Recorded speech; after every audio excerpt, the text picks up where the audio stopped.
Welcome friends, ये no मोर fearless playlist में नया वीडियो है जो है ब्लड प्रेशर के बारे में। Blood is fluid connective tissue, यानी ब्लड हमारे बॉडी में हर जगह घूमेगा और हर एक सेल को दूसरे हर एक सेल के साथ कनेक्ट करेगा। अभी हार्ट जो है वो मानो किसी मोटर के जैसी है और ब्लड वेसल्स जो है वो एक किसी पाइपलाइन के जैसे हैं। तो चलो हार्ट देखते हैं। ये देखिए, यहाँ पे आपको लंग्स दिख रहे हैं, हार्ट दिख रहा है, हार्ट से निकलने वाली आर्टरीज दिख रही हैं और बॉडी में उनका ऑक्सीजन वो बॉडी के टिश्यू को दे देगी और टिश्यू से कार्बन डाइऑक्साइड से भरा हुआ ब्लड वापस लेके आएंगी। वो यहाँ पे ब्लू कलर की वेन्स दिखाई हुई हैं।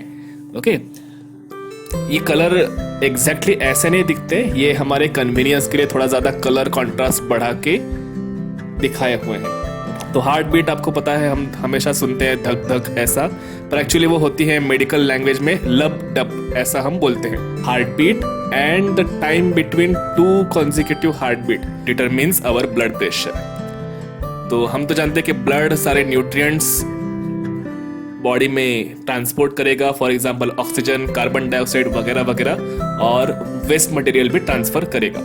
लेकिन ये सब कुछ जो होता है, कैबिन के अंदर कोई बुकिंग करने वाली होती है और हम बाहर होते हैं, तो ना अंदर वाला बाहर आता है ना हम अंदर जाते हैं। बस जो भी एक्सचेंज करना है वो उस विंडो से एक्सचेंज करते हैं। हमारे बॉडी में भी जो भी ब्लड है वो इन आर्टरी, वेन, कैपिलरीज, इनके अंदर ही हमेशा रहता है। ब्लड कभी भी डायरेक्टली बाहर नहीं आता। ये देखिए, फॉर एग्जाम्पल ये प्रीमाइसेस को हम कंपेयर कर सकते हैं हमारे बॉडी के टिश्यूज से, और ये जो केबिन दिखाई है इसको कंपेयर कर सकते हैं ब्लड वेसल यानी कि कैपिलरी से। के बीच में ये ब्लू कलर की दिखाई है वो है विंडो, यानी वॉल ऑफ द कैपिलरीज में ऐसे छोटे छोटे गैप्स होते हैं। जब हार्ट पंप करेगा तो उसके प्रेशर की वजह से ब्लड जो है वो अपने अंदर के न्यूट्रिएंट्स आजू बाजू के टिश्यूज में छोड़ सकता है, और इस पंपिंग को नाम देते हैं सिस्टोल। इसलिए सिस्टोल में जो ब्लड प्रेशर आता है उस ब्लड प्रेशर को हम नाम देते हैं सिस्टोलिक ब्लड प्रेशर। टिश्यू से carbon dioxide, urea etcetera waste material जो है वो ब्लड वेसल के अंदर ढकेलना है, तो उसके लिए भी क्या करना पड़ेगा, उसके लिए भी टिश्यू को प्रेशर ही यूज करना पड़ेगा। अब ये जो प्रेशर है वो भले ही बॉडी के टिश्यूज की वजह से एक्सर्ट होने वाला हाइड्रोस्टैटिक प्रेशर है, लेकिन ये हम गिन कब सकते हैं, जब दो हार्ट बीट के बीच का जो फ्रैक्शन ऑफ टाइम होता है उस टाइम में ही हम ये गिन सकते हैं। दो पंपिंग के बीच में हार्ट होता है रिलैक्सेशन में, यानी कि डायस्टोल नाम के फेज में। तो इसलिए इस टाइम पे जो ब्लड प्रेशर गिनेंगे हम उसको हम नाम दे देंगे डायस्टोलिक ब्लड प्रेशर। चलो थोड़ी सी एनाटॉमी भी आपको बता देता हूँ। एनाटॉमी यानी कि स्ट्रक्चर।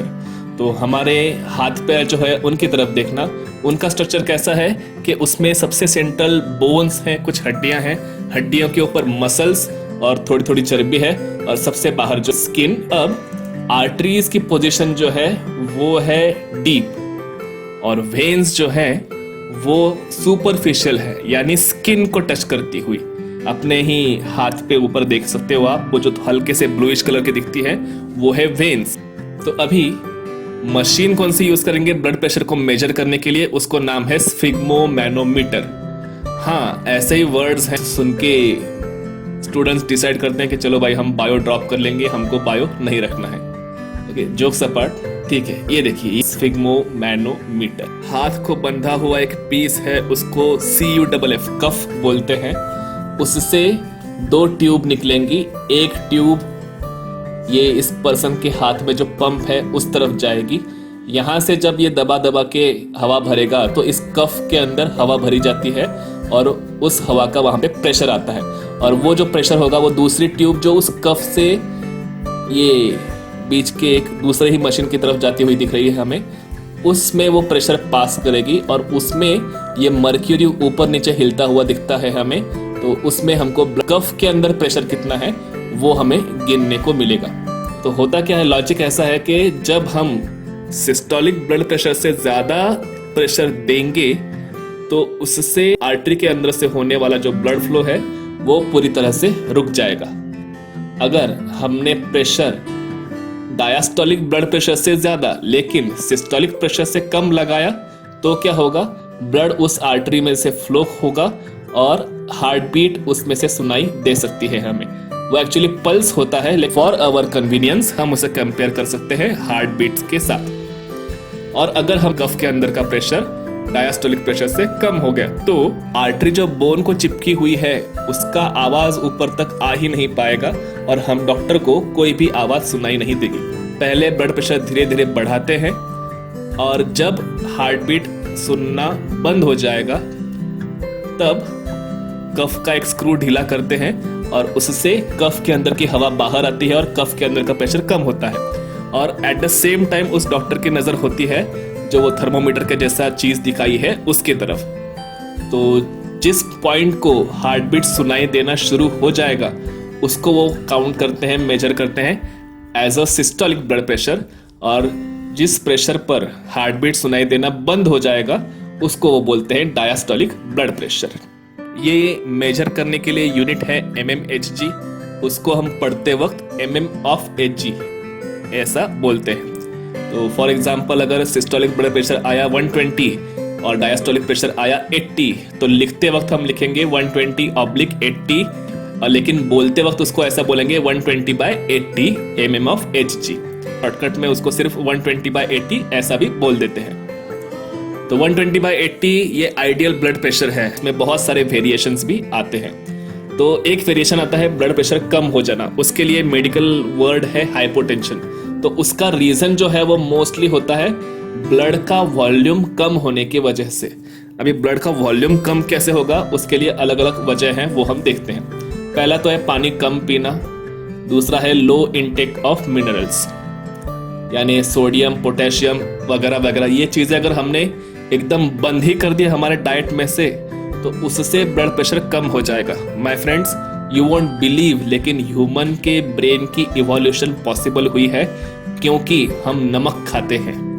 तो जैसे हम आसपास के वायर को देखते हैं कि उस वायर में कॉपर होता है और कॉपर होने की वजह से उसके अंदर का करंट बहुत फास्ट ट्रांसफर हो पाता है, उसी तरह से ह्यूमन ब्रेन के अंदर हमारे हर नर्व में सोडियम और पोटेशियम की आवश्यकता होती है। नेक्स्ट हम देखते हैं डायरिया हो गया तो उससे जो फ्लूइड लॉस हो जाएगा उससे भी हाइपोटेंशन हो जाता है। और अगर एक्सीडेंट इंजरी वगैरह में अगर हमारे बॉडी का ब्लड लॉस हो गया तो भी ब्लड प्रेशर कम हो सकता है। अभी यहाँ पे मन में एक सवाल आएगा कि फिर हम ब्लड डोनेशन करें या कि नहीं करें। हमारे बॉडी में स्प्लीन नाम का एक ऑर्गन होता है जो रिजर्वॉयर ऑफ ब्लड के जैसा काम करता है।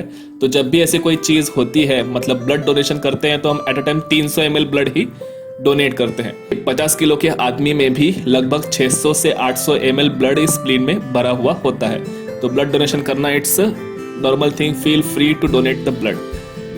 मैं खुद भी ब्लड डोनेशन रेगुलरली करता हूँ। हाइपोटेंशन हो गया तो इसकी ट्रीटमेंट क्या है?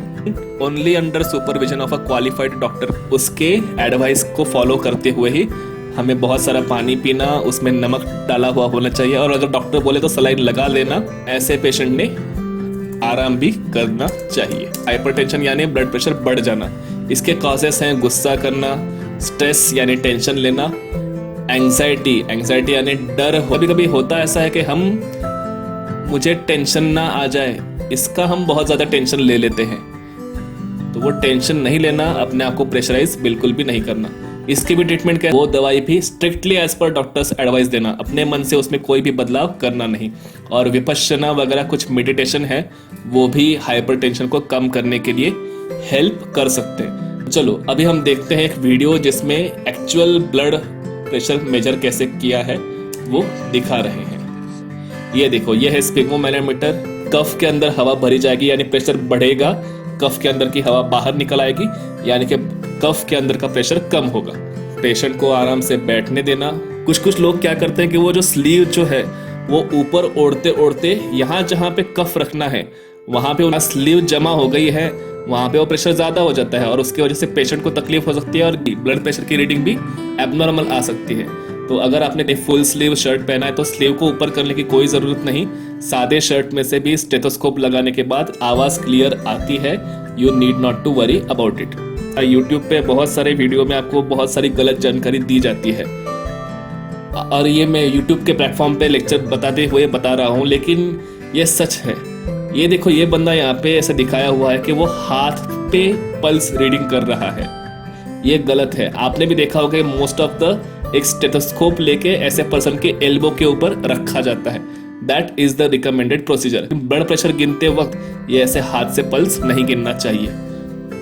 वो पंप दबा दबा के कफ के अंदर का प्रेशर तब तक बढ़ाना जब तक हमें हार्ट बीट सुनाई ना दे, और हार्ट बीट सुनाई देना बंद हो गया तो फिर धीरे धीरे से उस स्क्रू को लूज करना, और धीरे धीरे से कफ के अंदर का प्रेशर कम होगा। कफ के अंदर का प्रेशर होगा तो डॉक्टर वो सामने मर्क्यूरी पे नजर लगाए बैठा हुआ होता है, और वहां वो काउंट करता है कि जिस प्रेशर के लेवल पे हार्ट बीट सुनाई देना शुरू होगा वो सिस्टोलिक ब्लड प्रेशर, और जिस लेवल पे हार्ट बीट सुनाई देना बंद हो जाएगा वो डायस्टोलिक ब्लड प्रेशर।